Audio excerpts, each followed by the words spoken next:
their lodgings. So I was the only one left. The street became quieter. I walked pensively up and down under the trees of the open square that lay before me. The demeanour of the peasant woman, her decided, serious tone, her confidence in life, which she had seen return 88 times with its seasons, and which appeared to her only as an entrance hall to the house of prayer, had impressed me in many ways. What are all the sorrows, all the desires of my bosom? The stars go forever on their way unconcerned. Wherefore do I seek invigoration and refreshment? And from whom do I seek it? And for whom? Will all I seek and love and attain here ever help me to spend the night as calmly as this good, devout soul on the threshold of the house till the morning appears? And will I then find my friend like her? Alas, I will never reach the city at all. I will sink wayworn with the journey in the sand outside the gate, and perhaps even fall into the hands of robbers. So I said to myself, and when I again approached the old woman along the lime-tree avenue, I heard her saying her prayers half aloud with bent head. I was strangely moved and went up to her and said, "God bless you, pious mother. Pray a little for me too," with which words I threw $1 into her apron.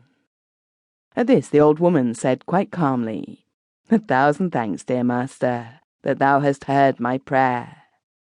I thought she was speaking to me and said, "Did you ask me for something, mother? I didn't know." Then the old woman started up in surprise and said, "My dear sir, go away home and pray hard, and go to sleep.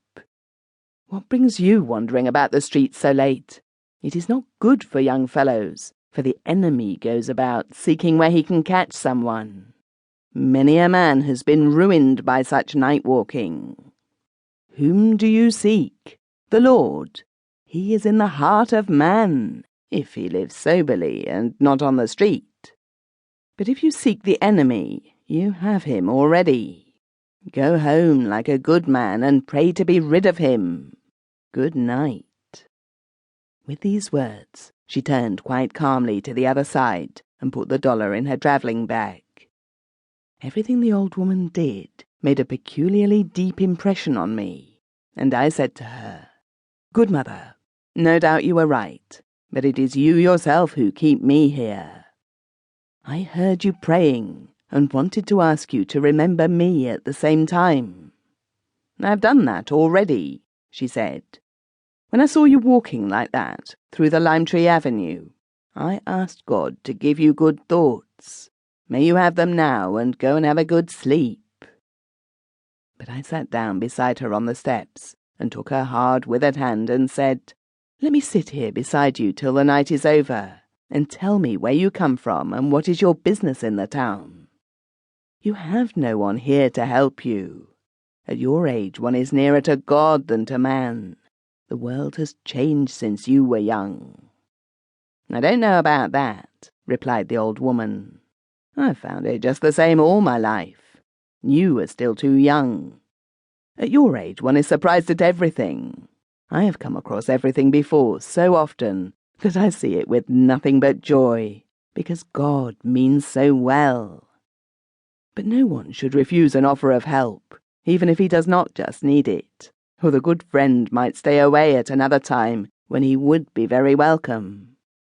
So, sit down where you are and see what help you can be to me. I will tell you what brings me this long way into the town.